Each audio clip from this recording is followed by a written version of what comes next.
Are you hurt? No, thank you. Gosh, your umbrella. You all right? I ought to report you for this banana. Sorry, sir.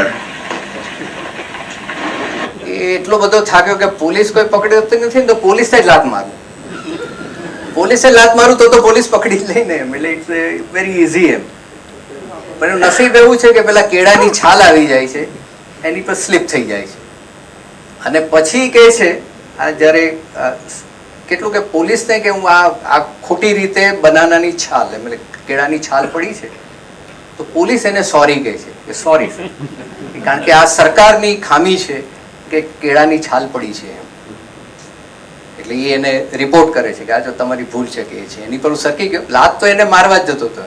એટલે આ કોશિશ પણ fail છે, છતાં એ હિંમત નથી હારતો, છતાં એ આગળ કહે છે કે ચાલો બીજું કંઈ કરીએ.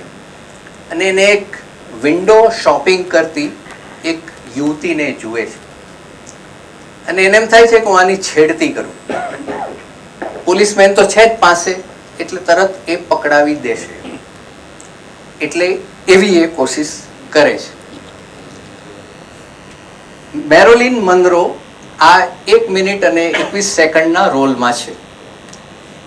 ડાબી બાજુ એણે ઘણા બધા ફિલ્મ્સ કરી છે, અભિનય કર્યો છે અને એ ઓળખાય છે પોતાના આઉટફિટને કારણે, પોતાના જે પણ એને કરે છે એનાથી ઓળખાય છે.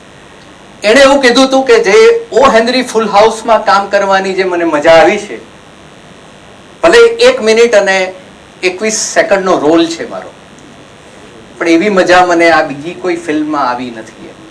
તો સચ અ substantial role.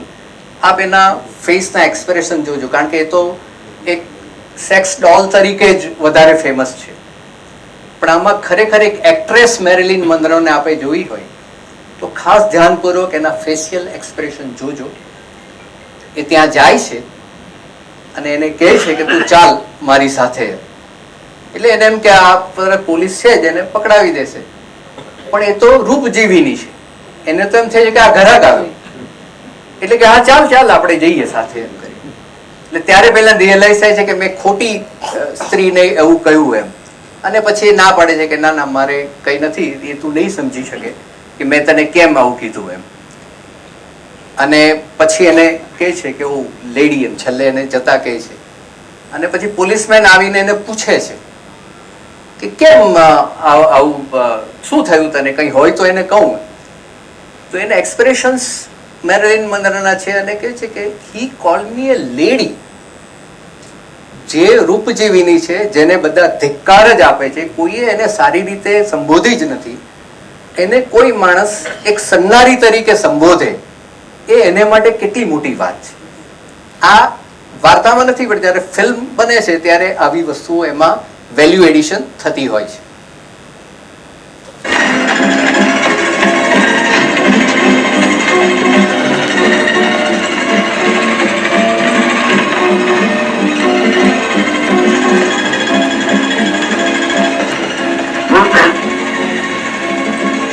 Good afternoon, my dear. Aren't you a little lonely with no shopping all by yourself?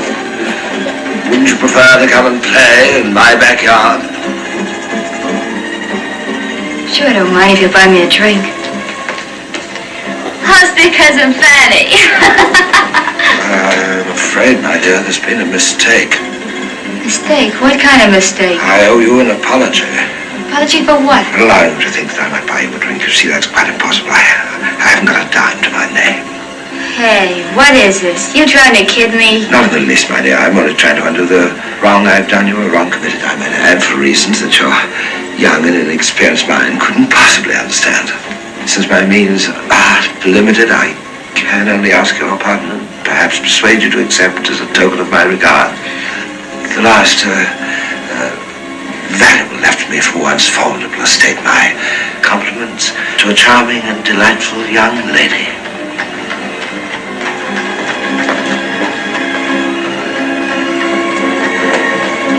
What's going on here? What's happening? You called me a lady.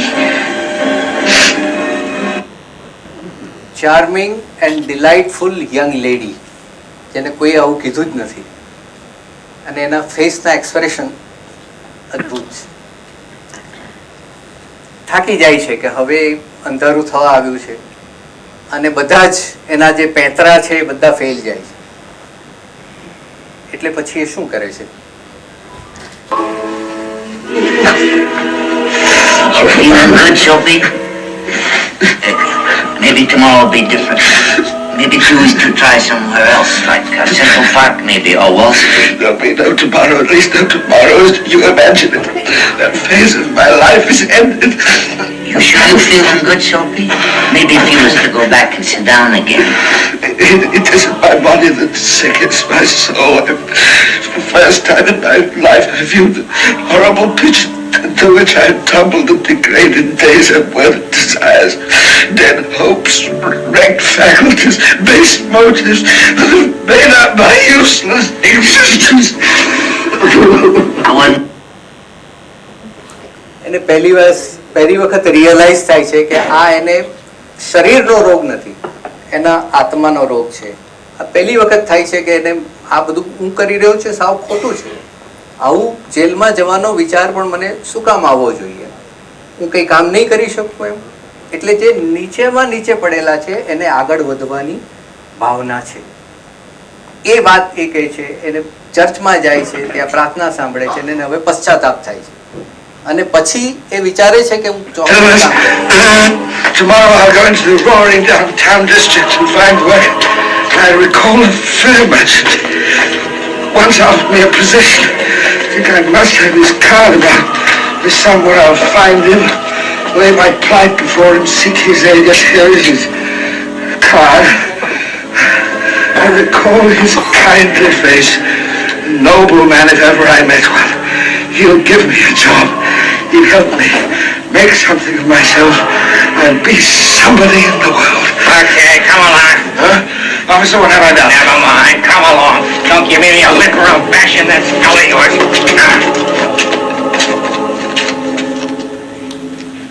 loitering, eh? એ નક્કી કરે છે કે હું કંઈક બનીશ. I will be somebody in life. કંઈક કરીશ. પેલા ભાઈએ કીધું છે કે મને ડ્રાઈવર તરીકેની નોકરી આપશે એટલે હું એને જઈશ. જેવું એ રિઝોલ્વ કરે છે, જેવું એ નક્કી કરે છે અને પોલીસ એને પકડે છે કે અહીંયા શું કામ છે, આટલી રાતના અહીંયા કેમ ફરે છે, શું છે, અને એને પકડીને લઈ જાય છે સીધા જજ પાસે. આ ટ્રાન્સલેશન છે વાર્તાનું. સુંદર વાતાવરણ અને સુમધુર સંગીત એના હૃદયમાં અચાનક પરિવર્તન લાવી દીધું.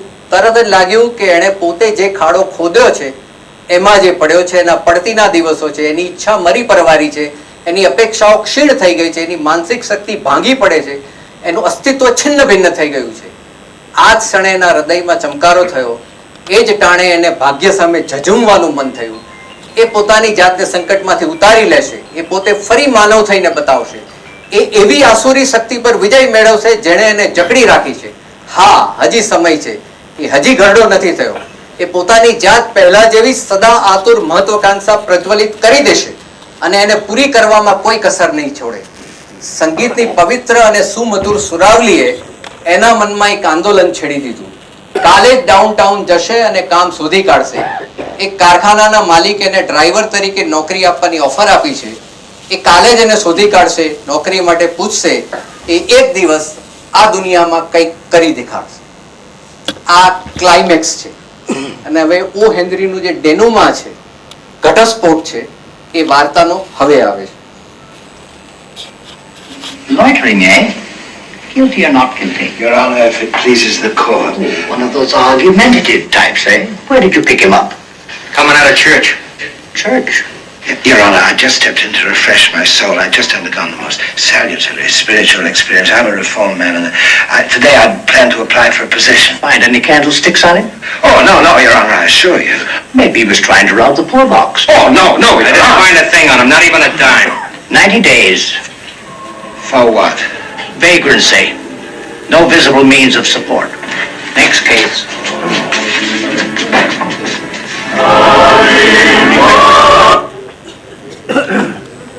નો વિઝિબલ મીન્સ ઓફ સપોર્ટ. કોઈ કેવી રીતે તું રહેશે? એટલે બિલકુલ ફરવાનું છે કોઈ પણ કામ વગર, પૈસા નથી, ભીખ માંગવાની છે, એ પણ ગુનો છે. એટલે એ ગુનાસર 90 દિવસની સજા. એટલે જ્યારે એ કોશિશ કરે છે કે મારે ખરેખર કંઈ બનવું છે, ત્યારે સંજોગો ફરીને એવા આવે છે કે એને જેલમાં જવું પડે. એટલે આ કપ એન્ડ ધ એન્થમ સ્ટોરીમાં સામાન્ય માણસની આગળ વધવાની આટલી તકલીફ પછી એને થાય છે કે ના હું કરીશ, પણ છતાં સંજોગો બદલાય છે. અચાનક જે વસ્તુ આવે છે એ સારી જ હોય એવું જરૂરી નથી, પણ ઇટ બીકમ ઇન્ટરેસ્ટિંગ. લાઈફમાં કંઈક નવી વસ્તુ બનતી હોય તો એ ઇન્ટરેસ્ટિંગ થાય. જ્હોન સ્ટેનબેક જે મેં વાત કરીએ જ છે કે વાંચવાનો અને સાંભળવાનો ન હોય, વાંચવાનું હોય, લેખક વંચાવવો જોઈએ, એને સાંભળવાનો હોતો નથી. ન્યુયોર્ક વાર્તાઓ, ઓ હેનરીની આ બહુ જ ક્રિએટિવ પીરિયડ છે, જેમાં એણે ખૂબ બધી વાર્તાઓ લખી. જેલમાંથી છૂટીને ન્યુયોર્ક જાય છે, એની ન્યુયોર્ક વાર્તાઓ, ન્યુયોર્કનું આબેહૂબ વર્ણન, દરેક જગ્યાએ જતા હોય છે, એની સાથે વાત કરતા હોય છે, લોકો સાથે ભળતા હોય છે અને એના પોતાના પાત્રો એ મેળવતા હોય છે. આ વખતે આમ તો ઘણી બધી વાર્તા છે, એટલે આ થોડુંક કઈ વાર્તાઓ કેવી એમ 90 મિનિટના પીરિયડમાં મારે કેવી વાર્તાઓ કેવી, પછી મને લાગ્યું કે ના, આ ફેબ્રુઆરી મહિનો છે, પ્રેમનો મહિનો છે, વાલ, વસંત પંચમી, વેલેન્ટાઇન બધું જ છે, તો થોડીક એની પ્રેમ વાર્તાઓ કરું. એટલે થોડીક પ્રેમ વાર્તાઓ એની બહુ જ ટૂંકાણમાં આપને કહું છું. આ તે વખતનું ન્યુયોર્ક છે, એટલે આપને થોડુંક પિક્ચરથી ખ્યાલ આવે કે કેવું હોય છે. Romance of A busy broker એક બહુ જ ઇન્ટરેસ્ટિંગ વાર્તા છે. હાર્વી મેક્સવેલ નામનો એક શેર બ્રોકર, એક્સ્ટ્રીમલી બિઝી. એમ જ્યારે કામમાં જાય ત્યારે એકદમ વર્કોહોલિક, કંઈક સૂઝે નહીં, દીધું ફોન આવે, માણસ ટેલિગ્રામ લઈને, છોકરાઓ દોડતા હોય અને એકદમ બિઝી. એ દિવસે જ્યારે દાખલ થાય છે ત્યારે એની સેક્રેટરીની સાથે લઈને દાખલ થાય છે. એક એનો વિશ્વાસુ ક્લાર્ક છે મિસ્ટર પીચર. મિસ્ટર પીચર એ ઓબ્ઝર્વ કરે છે કે આજે બોસ આ જે સ્ટેનોગ્રાફર છે એની સાથે લઈને આવ્યા, પહેલી વખત આવ્યા છે. અને આ સ્ટેનોગ્રાફર છે ને, એ ઓ હેનરી કહે છે કે એની જે વાતચીત છે, એના જે વેશભૂષા છે, એ બિન સ્ટેનોગ્રાફિક છે. એટલે બિન સ્ટેનોગ્રાફિક એટલે શું? એટલે કે કોઈ એમ કહે કે ના ના ચાલો આજે લંચમાં જા તો કાયમ તૈયાર જ થઈ જાય એવી છોકરી એ નહોતી. એક આમ સાદો એનો વેશભૂષા સાદી હતી, પણ એક ચમક હતી એના, અને એક બહુ જ સરસ એમ દેખાય એટલે એને લાગે કે નહીં, આ એની સાદગી છે, પણ સાદગી ખૂબ સારી છે.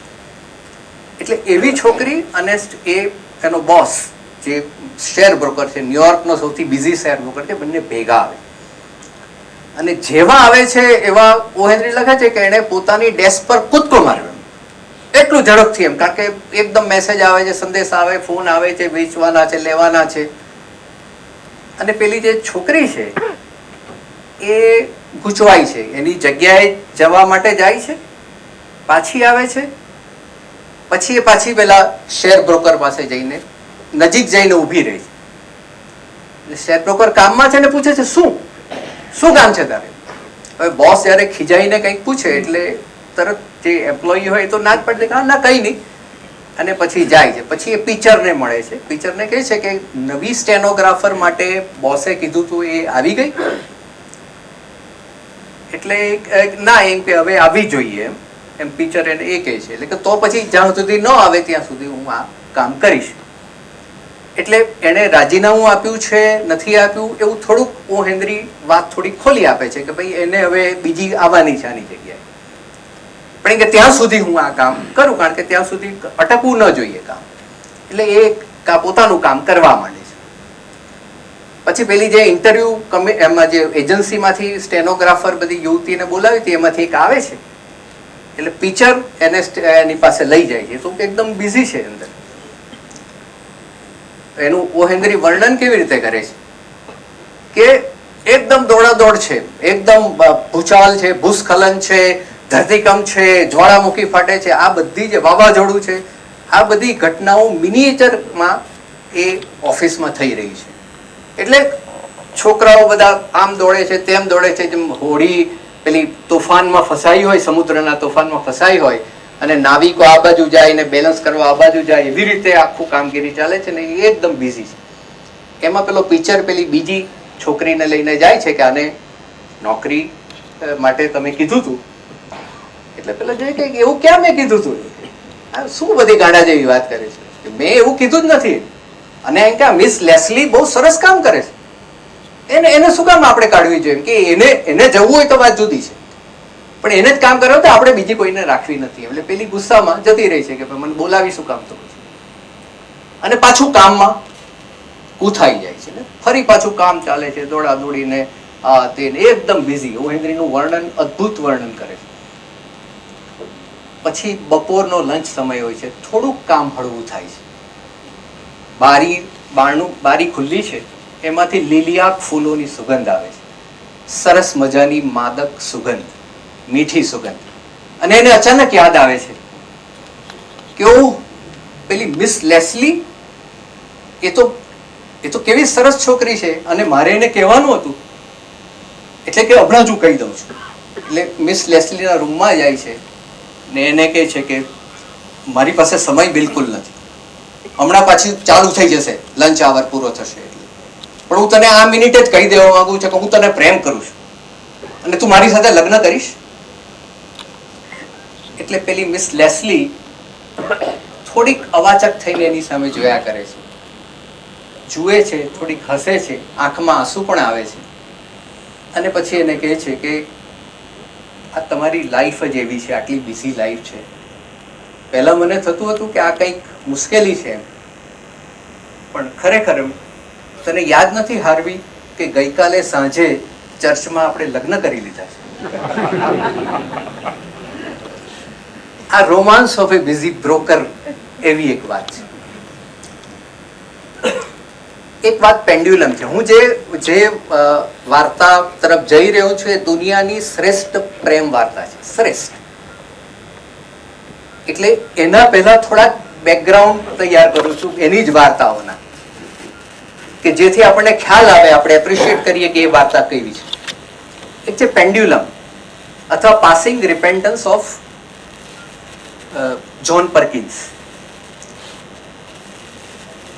વાત શરૂ થાય છે 81 ફર્સ્ટ સ્ટ્રીટ, અને એક ટ્રામમાંથી બધા માણસો ઉતરે છે. ઓ હેનરી લખે છે કે ભરવાડના ભૂરા ડ્રેસમાં પહેરેલો, એટલે ભૂરા ડ્રેસ પહેરેલો ભરવાડ કંડક્ટર. કંડક્ટરને ભરવાડ કેમ કે છે? કારણ કે એમાં ભરેલા છે ને ઘેટા જેના ટોળા જેવા ભરેલા હોય છે માણસ, એટલે પેલો ભરવાડ જ થયો. અને બધા સામટા ઉતરે છે. એની જિંદગીમાં કશું નવું થતું નથી. આખી પેન્ડ્યુલમ છે. અત્યારે તો આજના જમાનામાં કોઈ પેલું લોલક વાળું ઘડિયાળ જોઈ નહીં હોય એટલે ખબર નહીં હોય કે કેટલું મોનોટોનસ રીતે ચાલતું હોય છે. એક જાય, બીજું જાય, બીજું જાય. એક નામ, આનું 3 નામ છે આ વાર્તાના. એક નામ એનું પેન્ડ્યુલમ છે. એટલે લાઈફ એવી જ છે, કશું જ નવું બનતું નથી. એને ખબર છે કે દરવાજો ખોલશે ત્યારે કેટી એની પત્ની બારણું ખોલશે અને બટરસ્કોચની ગળચટ્ટી સ્વાદવાળું ચુંબન કરશે, પછી અંદર જશે, કોટ કાઢશે, છાપું વાંચશે, પછી 7:30 થશે એટલે ફર્નિચરને છાપાથી ઢાંકશે, કારણ કે ઉપર રહેલો જાડિયો માણસ કસરત કરવા માટે તારે પ્લાસ્ટર ખરે નહીં. સામેના ફ્લેટમાં બેરોજગાર દંપતી છે, દારૂ પીને ધમાલ કરશે અને એમ કહેશે કે અમને ખુરશીઓ ઉલાડશે ને કે અમને કામ મળ્યું છે, ને પોતાના ભવિષ્યમાં કલ્પનામાં પોતે ખુશ થશે, ચીચિયારીઓ પાડશે. જે ગરમ વરાળ આવી રહી છે એનું પાઇપ તૂટી જશે, વરાળ ફેલાશે, એમાં માલવાહક લિફ્ટની જે પૈડા છે એના પટ્ટામાંથી છૂટા પડશે. મિસિસ જોનેસીનો નોકર 5 છોકરાઓ સાથે નીચે ઉતરીને ગાડી હંકારી જશે. એક સફેદ કપડાં પહેરેલી, સફેદ જોડા પહેરેલી, જૂતા પહેરેલી એક સ્ત્રી પોતાના કૂતરા સાથે નીચે આવશે, ટપાલ પેટી જોશે, ટપાલ લઈને પાછી ઉપર જશે. આવું રોજ થશે. અને 8:15 વાગે એ પોતાની બધી હિંમત એકઠી કરીને પોતાની હેટ લેવા માટે આગળ વધશે અને કેટી કહેશે કે અત્યારે જ્હોન પરકિન્સ તું ક્યાં જઈ રહ્યો છે? અને એ કહેશે કે અત્યારે હું મેકોસ્લોકિસ પાસે જઈ આવું અને 2-4 પુલ ટેબલની રમત રમી આવું. આવું રોજ થાય. કોઈ વખત પેલો આવે ત્યારે એ પેલી સૂઈ ગઈ હોય કેટી, અથવા કોઈ વખત ગુસ્સો કરતી હોય કે તું દરરોજ મને મૂકીને ક્યાં જતો રહે છે, પણ પેલાને આવી ટેવ પડી ગઈ છે. આ એની રોજની ઘટના છે. પણ આજે કંઈક જુદું થાય છે. આજે આવે છે તો કેટી નથી, એનું બટરસ્કોચની ગળીચટ્ટી સ્વાદવાળું ચુંબન પણ નથી. એ અંદર દાખલ થાય છે, કપડા બધા અસ્તવ્યસ્ત પડેલા છે, છાપામાંથી રેલવેનું ટાઈમ ટેબલ કપાઈને પડેલું છે, અને જે બને છે એના કાસકાના વાળ, કેટીને એવી આદત હતી કે પોતાના વાળ જે નીકળે કરતા તો એના જે કથ્થઈ રંગના વાળ છે એ બ્લુ રંગની વાઝમાં જ મૂકતી, પણ એ આ કાંસકામાં જ હતા. એટલે એને ખૂબ ચિંતા થાય છે. પછી જુએ છે તો ચિઠ્ઠી મળે છે, એમાં એની માં બીમાર હોય છે એટલે પિયર જવું પડે છે, એટલે ત્યાં ગઈ હોય છે.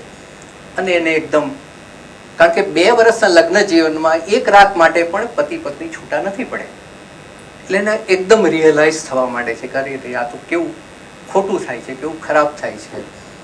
અને એને થાય છે કે ના, મેં મારી પત્નીને બિલકુલ એને ધ્યાન આપ્યું નથી, એને વિશે બિલકુલ કાળજી નથી લીધી, ને હું હવે આ બધું જ ભૂલીને હવે એને ફરવા લઈ જઈશ, એને આનંદ કરાવીશ. મારે આજે જવું, આજે હવે જઈ શકે છે, આજે એને એની પત્ની છે નહીં, આખી રાતે ફરી શકે છે, જલસા કરી શકે છે. હેંગઓવર કરીને પાછો આવે તો એની પર ટાળું પાણી રેડવા એની પત્ની નથી આજે.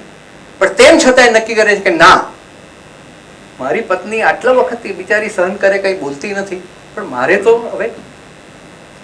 અને પછી 8 વાગે છે, બારણા પર ઘંટી વાગે છે, ખોલે છે તો એની પત્ની પાછી આવે છે, કહે છે કે ત્યાં ગઈ પણ મારી માની તબિયત સારી હતી એટલે વળતી ગાડીમાં પાછી આવી ગઈ. અને પછી જે પેલું પેન્ડ્યુલમ છે, રોજની જે ઘટના છે કે વરાળનો પાઇપ તૂટી જાય છે, પેલી માલવાહક લિફ્ટના પૈડા પાટા પરથી છટકે છે, સવાટ થાય છે, અને જ્હોન પરકિન્સ પાછો પેલી હેટ લેવા જાય છે અને પૂછે કે જ્હોન પરકિન્સ તું અત્યારે ક્યાં જઈ રહ્યો છે? ને કહે છે કે હું મેકોસ ક્લર્કિસમાં જઈ આવું 2-4 પુલ ટેબલની રમત રમતો. આ એનો ટેમ્પરરી વિષાદ યોગ છે.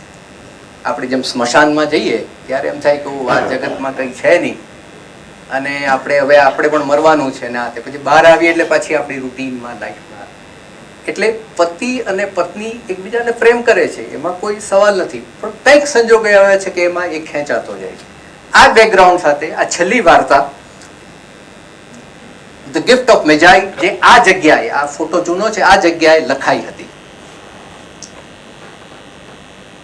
આ ટવેન છે, ઓ હેનરી મેઇડફિલ્ડ, આજનો ફોટોગ્રાફ છે. ઓ હેનરી, આમાં ઘણા બધા લોકો જાય છે, John Kennedy, mayor Jim Walker, Bob Willis બધા જતા હતા. એમાં લખ્યું છે કે ઓ હેનરીએ આ ટવેનને ફેમસ કર્યું. ટવેન એટલે એવું રેસ્ટોરન્ટ જ્યાં દારૂ મળતો હોય. આ જગ્યાએ બેસીને એ વાર્તા લખી છે એણે. એક ધ 400 એવી હતી કે ન્યુયોર્ક શહેરમાં 400 લોકો, એક ધનાઢ્ય મહિલા છે, એનો બોલરૂમ છે, અને બોલરૂમની કેપેસિટી 400 ની છે. એટલે ધ 400, ન્યુયોર્ક એટલે 400. ઓ હેનરી કહે છે કે ના, ન્યુયોર્ક એટલે બધા જ. અને એનું વાર્તાનું જે કલેક્શન છે એનું, એટલે આ રીતે 400 અને 4 મિલિયન વાર્તા સંગ્રહનું જે ટાઇટલ છે 4 મિલિયન છે, 40 લાખ. ન્યુયોર્ક શહેરના 40 લાખ લોકો જીવંત વાર્તા છે. સત્ય કહેવાની એક જ રીત છે, એ કાલ્પનિક કથા રૂપે જ કહી શકાય.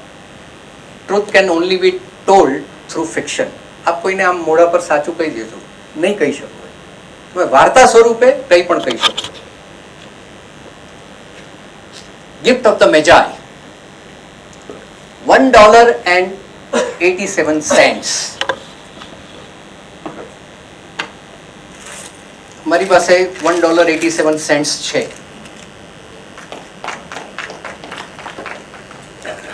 ઓ હેનરી એવું લખે છે કે એની જે નાયિકા છે, આખું વાક્ય પેલું $1.87 છે. જે ગુજરાતી ભાષા ભણાવતા હોય કે કોઈ પણ ભાષા ભણાવતા હોય એને ગ્રામર શીખવાડતા હોય તો આમાં નથી કરતા, નથી કર્મ, કશું સમજાતું નથી. પણ આ ઓ હેનરીની સ્ટાઇલ છે. આખું વાક્ય જ આટલું છે, $1.87. અને બીજું વાક્ય, એમાં કર્તા કર્મ કઈ છે જ નહીં, ક્રિયાપદ પણ નથી. અને બીજું વાક્ય, and that is all she has. બસ આટલા જ પૈસા છે એની પાસે. અને પછી એ ગણે છે, એક એમાં તો 60 તો એક પેની છે. એટલે પેની ગણવી તમે આ ફિઝિકલી જો ગણો તમે તો કેટલી વાર લાગે, પણ એને અંદરથી એવી ઈચ્છા છે, એવી આશા છે કે કદાચ હું ગણીશ ને તો એકાદ બે પેની વધશે એમ. આપણે હંમેશા ગણતા હોય છે, નોટો પાછી ગણતા હોય છે, એનું ઓબ્ઝર્વેશન છે કે ભાઈ આ પેની એક સિક્કા હું ગણું કદાચ એમાં નીકળે. ને આ બધી ક્યાં એક શબ્દ હેનરી વાપરે છે, બુલડોઝડ. એટલે જે ખરીદવા જાય છે ને ત્યાં બહુ ધડ કરીને એ કરીને ઘણી વાર તો પછી બહુ તમે કરો ને તો દુકાનદાર પણ તમને તમારી મજાક ઉડાડે કે શું આટલો બધો ભાવ કેમ કરો છો તમે, તમારે પોસાતું નથી. પણ તેમ છતાં ધીરે ધીરે પૈસા, કારણ કે એની અઠવાડિક આવક $20 છે, જ્યારે ઘરનું ભાડું $8 છે. એમાં કેવી રીતે ચાલી શકે? પહેલા $30 હતું, હવે એટલે ઘરની પરિસ્થિતિ નથી સારી ને એમાં આટલી જ વસ્તુઓ એ છે. અને એને ચિંતા એ છે કે આવતીકાલે ક્રિસમસ છે અને ક્રિસમસમાં જે આપણને ગમે એને કંઈક ભેટ આપવાનો રિવાજ છે. એટલે વાર્તા ત્યાંથી શરૂ થાય છે. અને ઓ હેનરી લખે છે કે જિંદગી એ ડૂમો, ડુસ્કા અને સ્મિથ સિવાય બીજું કંઈ નથી. ડૂમો, ડુસ્કા અને સ્મિથ એના સિવાય બીજું કંઈ નથી. હા, ડુસ્કાનું પ્રમાણ જરા વધારે છે. આ ઓ હેનરીની સ્ટાઇલ છે. એ રીતે પછી ઘરનું ડિસ્ક્રિપ્શન કરે છે. પેલા ફાટેલા સોફા છે, એની પરિસ્થિતિ અંદરની છે એનું વર્ણન કરે છે. અને આપણને એવું ખબર પડે છે કે આ ગરીબ ઘર છે, એની પાસે પૈસા નથી.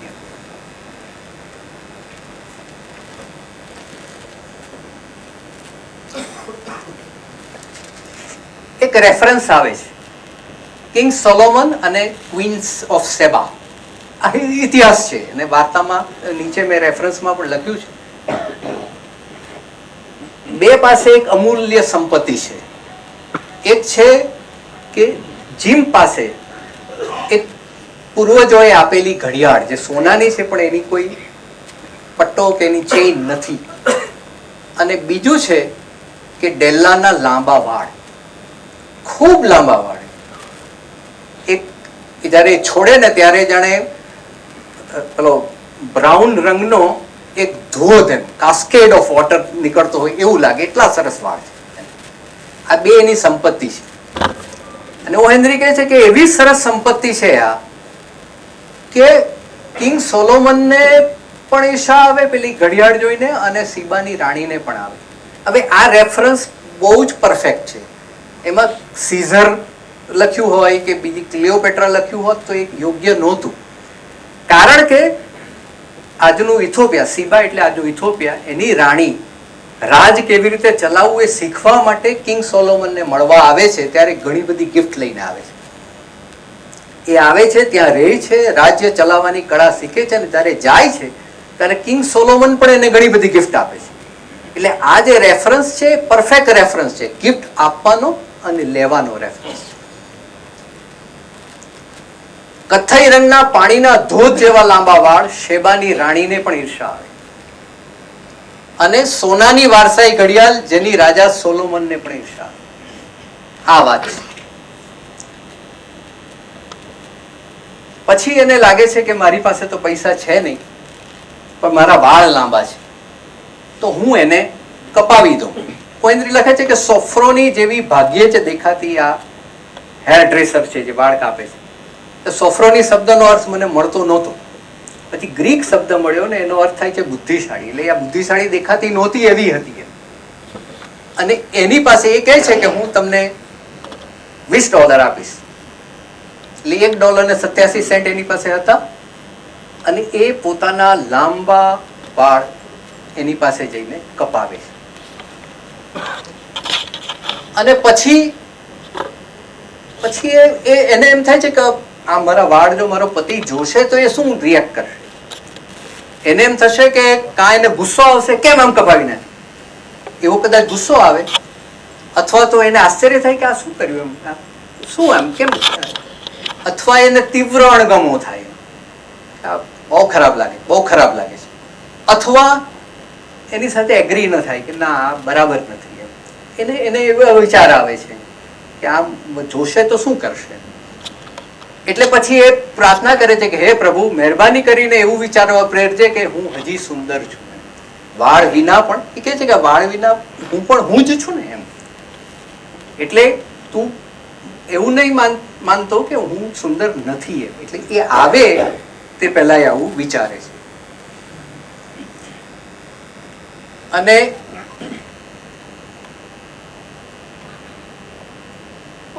પછી આવે છે, આવીને પેલો જોવે છે, ભાવના ચીસ પાડે છે, પછી બંને મળે છે, એના વાળ કપાઈ ગયેલા હોય છે અને પછી એની ગિફ્ટ આપે છે. ત્યારે ગિફ્ટ એ કઈ હોય છે? એના વાળમાં સજાવવા માટેના કાંસકા. હવે વાળ તો રહ્યા નથી ને, પેલો ગિફ્ટ લઈને આવે છે, એ કાંસકા છે. પછી એ કહે છે કે લાવ તારી ઘડિયાળ આપ, મારે જોવું છે કે આ સાંકળ જે મેં લીધી છે, પેલા જે પૈસા હોય છે ને એમાંથી એક સરસ મજાની સાંકળ લઈ આવી હોય, એટલે કે મારે જોવી છે, કે લાવ મને આપ તું. પણ એ જીમ એવું કહે છે કે આ એટલી સરસ ગિફ્ટ છે કે અત્યારે એનો ઉપયોગ થઈ શકે એમ નથી. મેં મારી ઘડિયાળ વેચીને તારા માટે આ કાંસકા લીધા છે. વાર્તા અહીં જો પૂરી થઈ ગઈ હોત તો પણ સરસ હોત એમ. પણ ઓ હેનરી આ વાર્તાને એક ઊંચાઈએ કેવી રીતે પહોંચાડે છે એની વાત છે. મેજાઈ એટલે પૂર્વમાંથી આવેલા 3 શાણા પુરુષો જે જીસસ ક્રાઇસ્ટના જન્મ વખતે ભેટ લઈને આવ્યા હતા. એમાં એક એવું, આમ તો ઉલ્લેખ તો ખાલી 3 શાણા માણસો એવું જ છે, પણ ખરેખર તો એક અરેબિયા, એક પ્રશિયા અને એક ઇન્ડિયાના રાજા, એટલે આમ કાશ્મીરના એક કિંગડમના રાજા આવીને આ ગિફ્ટ આપે છે. અને એ ગિફ્ટ આપવાને કારણે આ ક્રિસમસમાં ગિફ્ટ આપવાનો રિવાજ પડ્યો છે. 3 વસ્તુ છે. સોનું છે, રાજવીપણાનું સૂચક છે. ફ્રેન્કિનસેન્સ છે, સુગંધિત દ્રવ્ય છે, ધર્મભાવનાનું સૂચક છે. અને ગુગળ છે, જે જીવન સાથે મૃત્યુની નિશ્ચિતતાનું સૂચક. આ 3 વસ્તુઓ એ જીસસ ક્રાઇસ્ટને આપે છે. અને આ છેલ્લો ફકરો છે, વાર્તાનો છેલ્લો ફકરો. અને આ એટલી બધી ઊંચાઈએ લઈ જાય છે આ વાર્તાને.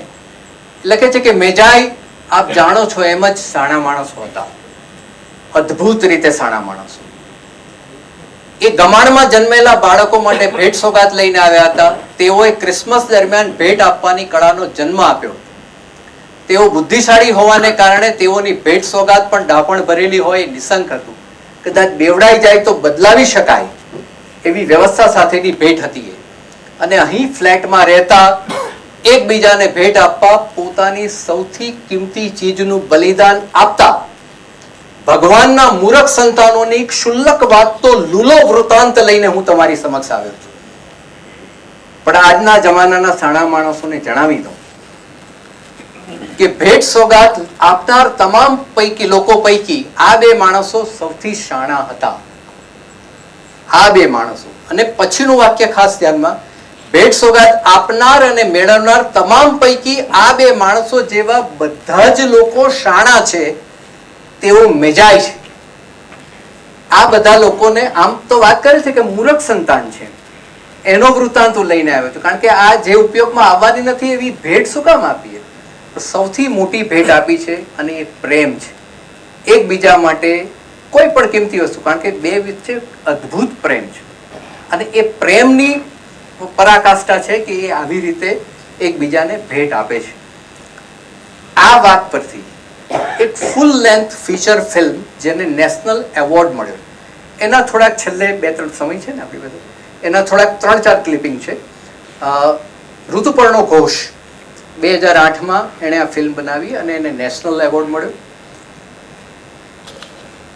આ ફૂલ હાઉસનો છેલ્લો ભાગ છે. Merry Christmas. Merry Christmas to you. Poor fellow henpecked, isn't he? You ever see his wife? No. You should be henpecked so nice.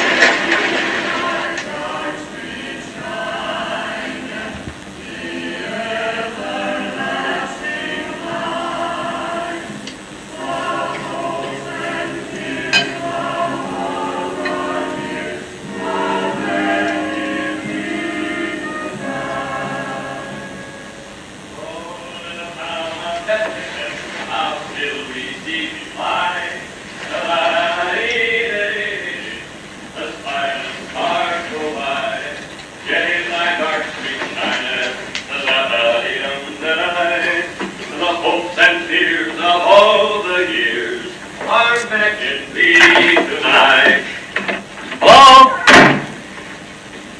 Don't try to. Why not?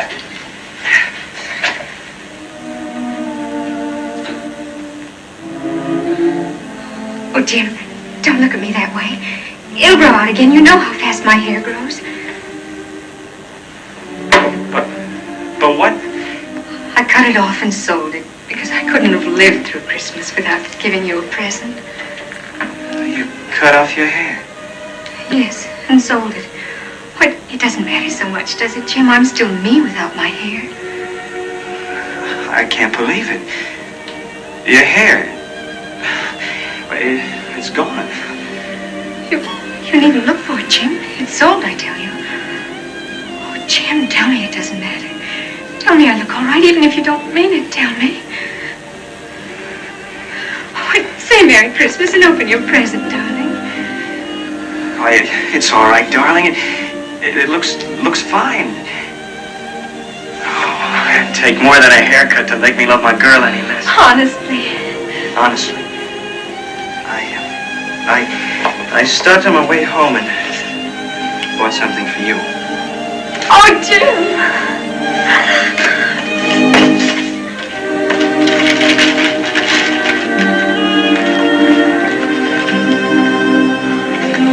Oh, Jim. They're not.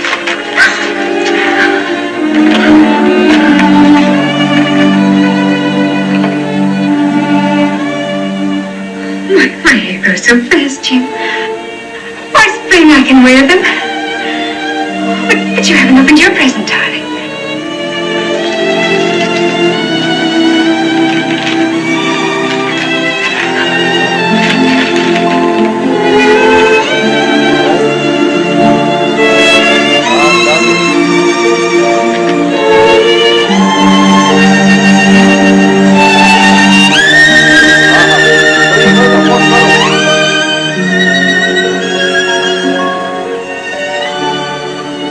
Isn't it beautiful?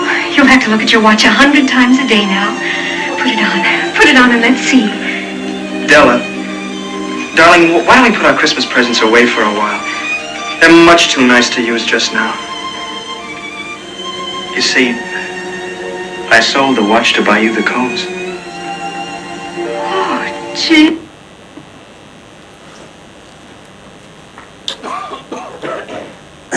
એશવિલેમાં O હેનરીની grave છે અને એમાં જે પણ મુલાકાતે જાય છે એ $1.87 સિક્કાઓ ત્યાં મૂકતા હોય છે. આ એશવિલે એવી જગ્યા છે કે જે પહાડોની વચ્ચે છે અને ઓ હેનરી એવું કહેતા કે અહીં એ ઘણા બધા દિવસે રહીને તો પણ વાર્તા એને સૂચતી નથી, પણ ન્યુયોર્ક જાય છે ત્યારે ન્યુયોર્કમાં દરેક જગ્યાએ વાર્તા હોય છે. એટલે અહીંયા રહીશ તો નહીં લખીશ, હું લેખક હોઈશ તો ન્યુયોર્કમાં રહીશ, પણ જ્યારે અંતિમ શ્વાસ લીધા ત્યારે એની દફન અહીંયા થઈ છે અને લોકો હજી પણ આ વાર્તાને કારણે $1.87 સિક્કા, નોટ નહીં, સિક્કા ત્યાં મૂકે છે. આ રેનકોટ છે.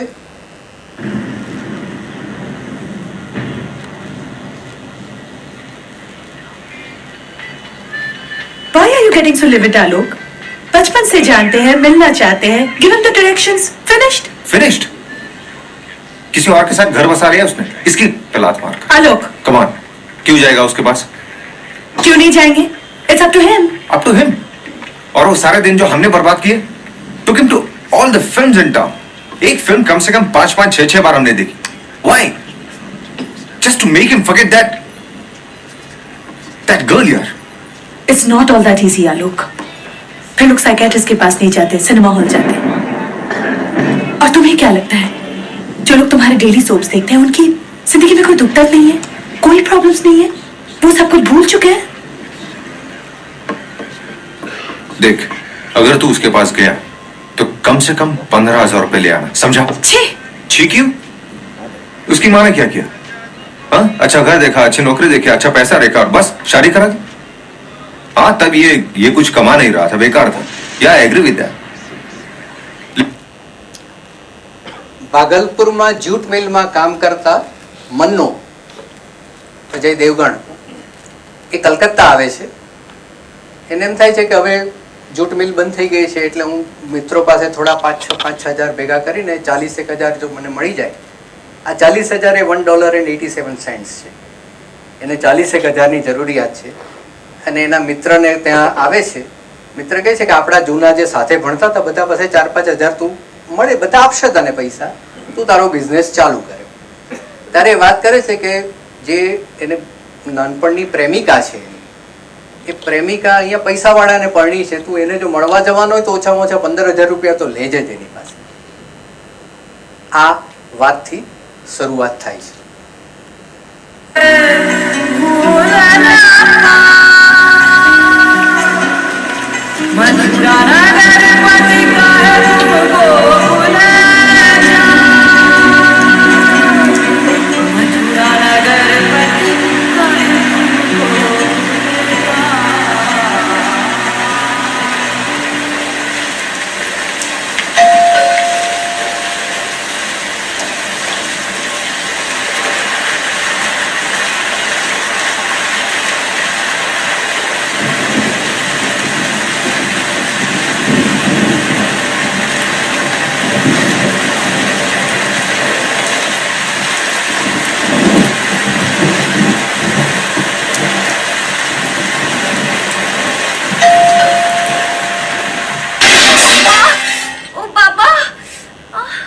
क्या हुआ?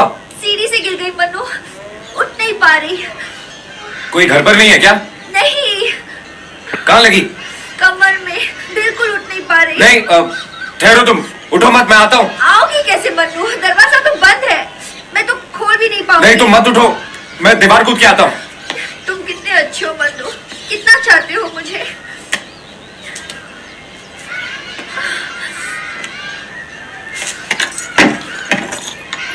ए, उधर क्यों चढ़े?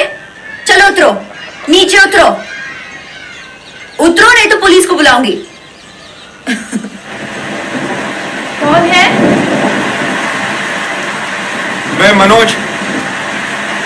मनोज कौन?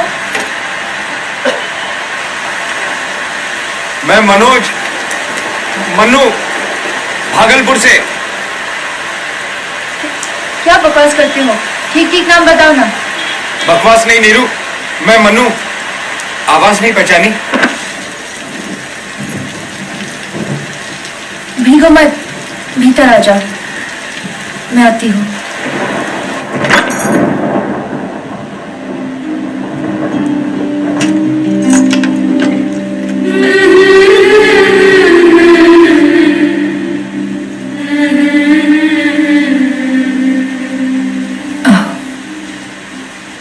क्या हुआ? क्या होगा? ઘણા વખત પછી મળે છે અને પછી બંને એકબીજાને વાત કરે છે. બંને કહે છે કે હું ખૂબ સુખી છું. પેલો મન્નુ એમ કહે છે કે પેલી જે મારું ઘર હતું એમાં તો હવે મલ્ટી સ્ટોરી બિલ્ડિંગ બની ગયું ને એમાં 2 ફ્લોર તો મારા છે અને હું તો ફિલ્મ બનાવું છું આજકાલ અને બહુ સુખી છું. એમ જે નીરુ છે, નિર્જા, એ પણ એવું કહે છે કે મારો પતિ ખૂબ સારું છે, ખૂબ હું સુખી છું. અને બંને એકબીજાને, ખરેખર પરિસ્થિતિ જુદી છે, સાવ ઉલટી છે, પણ બંને એકબીજાના પોતપોતાના વખાણ કરે છે એની સામે.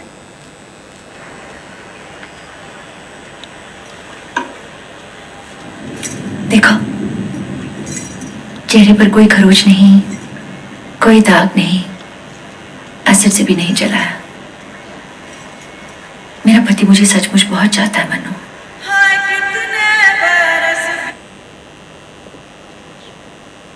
પછી મન્નુ માટે કંઈ લેવા માટે કહે છે કે હું તારો રેઇનકોટ પહેરીને જાઉં, કારણ કે ઘરમાં તો કંઈ છે નહીં, નોકર ચાકર છે પણ ક્યાં જતા રહ્યા ખબર નથી, અને હું કંઈક ખાવાનું લઈને આવું. એટલે જે રેઇનકોટ લઈને આવ્યો છે એ રેઇનકોટ પહેરીને એ કંઈક ખાવામાં ખરીદવા માટે જાય છે. किसने जबरदस्ती की? मैंने. और किसने? मेरी सेक्रेटरी तो तुम्हें जानती नहीं है. क्या कहूँगा, कौन था? कहना गर्लफ्रेंड. श्योर? और अगर तुम्हारे पति नाराज हो गए तो? जैसे तुम उन्हें बताने जा रहे हो. बोलो क्या खाओगे? घर में क्या क्या है? घर खा नहीं पाओगे। क्यों? पतली खिचड़ी है मन्नू। पेट खराब है? वो डायटिशियन ने कहा है फ्राइडे को सिर्फ खिचड़ी। तो मुझे भी वही दे दो। मजाक मत करो, सिर्फ खिचड़ी खिला के भेज दो तुम्हें। फिर क्या? जरा तुम्हारा रेनकोट ले जाओ मन्नू, रास्ते में बारिश हो सकती है। रास्ते में माने? अब ये पास में ही दुकान है। तुम अभी दुकान जाओगी? किस्मत ही ऐसी है, दो नौकर है इस घर में, एक भी दिखाई दिया तुम्हें? अकेली जाओगी? हाँ। चलो मैं भी चलता हूँ। उफ, तुम और मेरे पति एक जैसे ही हो, हमेशा पलकों पर बिठा कर रखते हो। क्यों? मैं बच्ची हूँ, रास्ते में खो जाऊंगी। सुनो, तुम यहीं बैठो और घंटी बजे तो फट से दरवाजा मत खोलना, किसी का भी भरोसा नहीं। नौकर आगे तो? उनके पास पीछे की चाबी है। और जब तुम आओगी? मैं 3 बार घंटी बजाऊंगी, टिंग टिंग टिंग, समझे? क्या जरूरत है नीरू? अच्छा નીરુ જાય છે અને પછી મકાન માલિક આવે છે અન્નુ કપૂર અને કહે છે કે આ તો આ જે બધું છે ને એ તો ભાડાનું સામાન છે, નાટક માટે જતું રહે, કાલે આવશો થોડી બીજું સામાન હશે અહીંયા.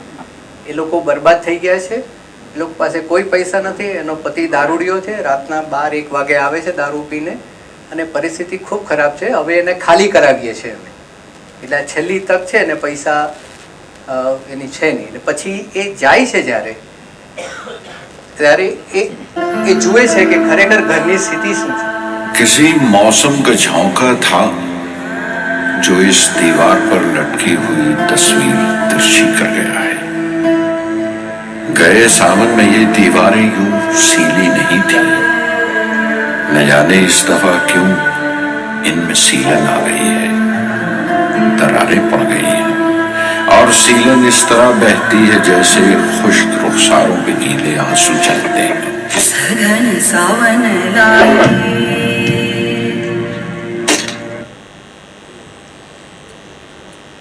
એને ખ્યાલ આવી જાય છે કે આ તો ખૂબ ગરીબ છે, એને પૈસાની જરૂર છે.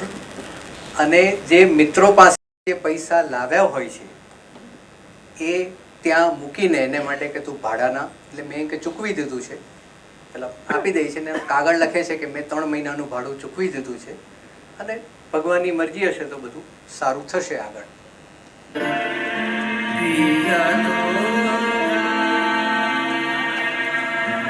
माना कि तुम्हारी और मेरी शादी नहीं हुई, इसका मतलब ये तो नहीं कि तुम्हें कोई तकलीफ हो और तुम मुझे बता ना सको. क्या मैं इतना पराया हो गया हूं नीरू? तकदीर से तुम्हारा मकान मालिक आ गया और उसी से सब पता चला. मैंने 3 महीने का किराया भर दिया है नीरू, रसीद लिफाफे में. तुम फिक्र बिल्कुल मत करना, वो इतनी जल्दी तुम्हें घर से नहीं निकालेंगे. उन्होंने जुबान दी है मुझे. झिझकना मत नीरू,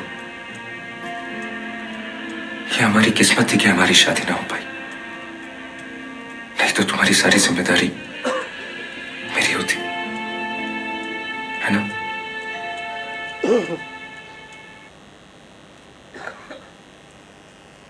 પોતાની પાસે પૈસા નહોતા, મિત્રો પાસે પોતાના માટે, એને માટે બહુ બહુમૂલ્ય હતા એ પૈસા. 25-30 હજાર રૂપિયા એને માટે ખૂબ કિંમતી હતા. એને લાગ્યું કે નહીં, આને જરૂરિયાત છે ને મારે એને આપી દેવા જોઈએ, ભલે મારું જે થવાનું. અને એ પછી પાછો આવે છે એના મિત્રના ઘરે.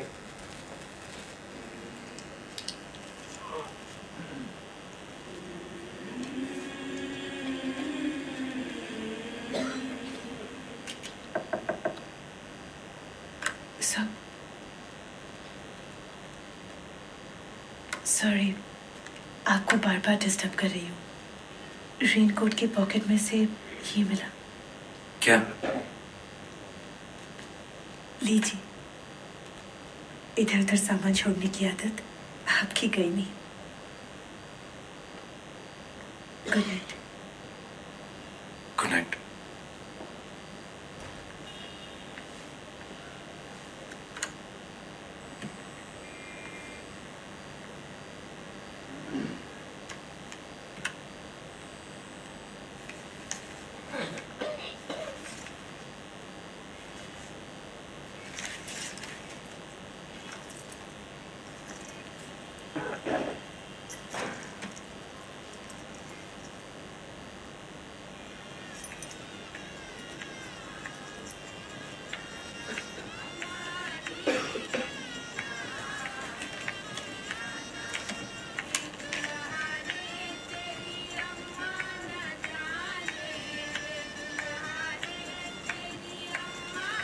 ये ऊपर वाले की ही मर्जी थी मन्नू कि तुम रेनकोट लेकर आए, नहीं तो ना मैं उसे पहन पाती और ना ही पॉकेट में मुझे वो चिट्ठी मिलती।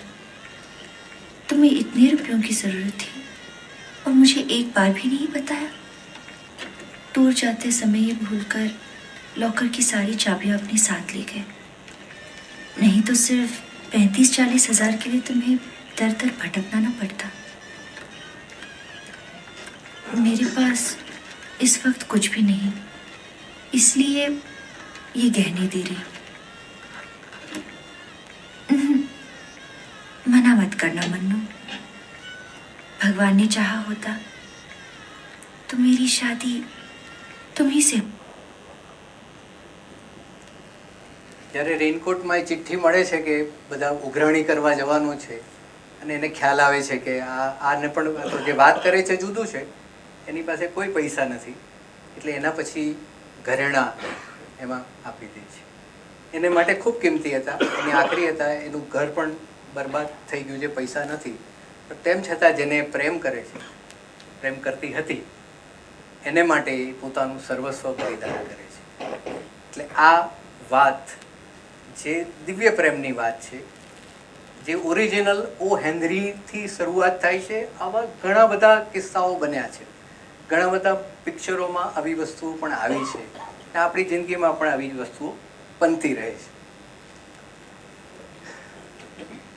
લખવાનો કોઈ નિયમ નથી, અથવા તો એવું કહેવાય કે લખવાના બે નિયમો છે. નિયમ નંબર 1, જે ગમે તે લખો, અને નિયમ નંબર 2, વેલ બીજો કોઈ નિયમ જ નથી.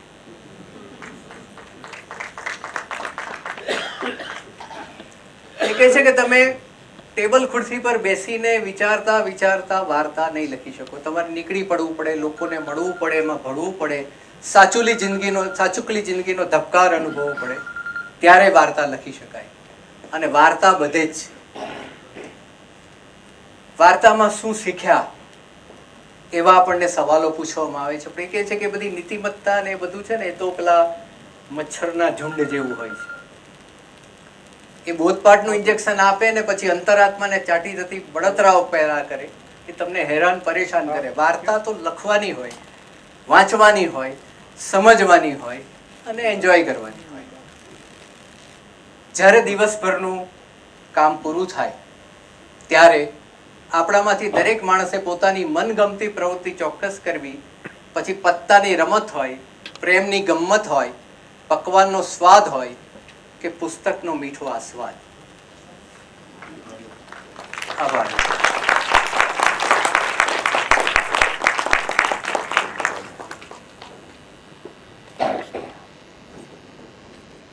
સમય હોય અને પ્રશ્નો.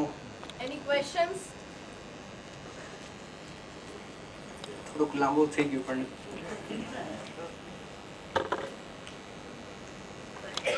કોઈ જ પ્રશ્ન નથી.